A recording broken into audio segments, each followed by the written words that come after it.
Hello hi friends. അപ്പോൾ ഇന്ന് നമുക്ക് അമ്മയുടെ സ്പെഷ്യലായിട്ടുള്ളൊരു അയിലമീൻ പൊള്ളിച്ചതാണ് ഉണ്ടാക്കാൻ പോകുന്നത്. ഇവിടെ അതിനായിട്ട് 4 അയിലയാണ് എടുത്തിരിക്കുന്നത്. അതിലേക്ക് ആവശ്യത്തിന് ഉപ്പും മുളക് പൊടിയും ചേർത്ത് വറുത്തെടുക്കുക. അതാണ് ഫസ്റ്റ് സ്റ്റെപ്പ്. ഇതിൽ എനിക്ക് ഭയങ്കര ഇഷ്ടമുള്ള മീനുകളിലൊന്നാണ് ഈ അയില എന്ന് പറയുന്നത്.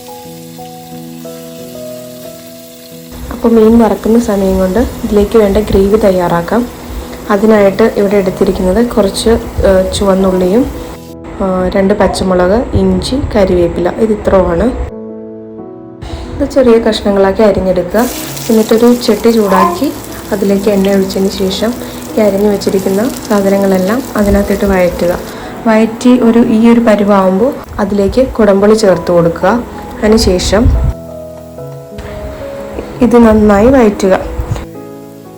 അതിനുശേഷം അതിലേക്ക് ആവശ്യമായിട്ടുള്ള മഞ്ഞൾപ്പൊടി, മുളക് പൊടി എന്നിവ ചേർത്ത് നന്നായി വഴറ്റിയെടുക്കുക. അതിൻ്റെ ഒരു പച്ചമണം മാറുന്നവരെ വഴറ്റുക. ആ ഒരു പച്ചമണമൊക്കെ മാറി വഴന്നു വരുമ്പോൾ അതിലേക്ക് 1 സ്പൂൺ കുരുമുളക് പൊടിയാണ് എടുത്തിരിക്കുന്നത്. അതിലേക്ക് ആഡ് ചെയ്തതിന് ശേഷം നന്നായിട്ട് വഴറ്റിയെടുക്കുക.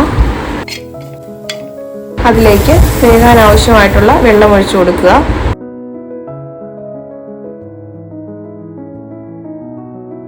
അതിനുശേഷം വറുത്ത് വെച്ചിരിക്കുന്ന അയില ഓരോന്നായിട്ട് ഇട്ട് കൊടുക്കുക. എന്നിട്ട് അത് തിളയ്ക്കുന്ന സമയം കൊണ്ട് നമുക്കിതിനകത്തേക്ക് വേണ്ട ഒരു സ്പെഷ്യൽ ഇൻഗ്രീഡിയൻറ്റ് തയ്യാറാക്കണം. അതിനു മുന്നേ ഉപ്പൊക്കെ മതിയോ എന്നൊന്ന് നോക്കിയേക്കണം. ഉപ്പ് വേണമെങ്കിൽ ആവശ്യത്തിന് ഉപ്പൊക്കെ ഇട്ട് കൊടുക്കുക. ഇവിടെ കുറച്ച് ഉപ്പിൻ്റെ പോരായ്മ ഉണ്ടായിരുന്നു, അപ്പോൾ കുറച്ച് ഉപ്പും കൂടി ഇട്ട് കൊടുത്തിട്ടുണ്ട്. പിന്നെ ഇതിലേക്ക് വേണ്ട സ്പെഷ്യൽ ഇൻഗ്രീഡിയൻ്റ് ആണ് തേങ്ങാപ്പാൽ. അത് ഒഴിച്ചു കൊടുക്കുക. അതിന് ശേഷം ഒന്ന് തിളയ്ക്കുക.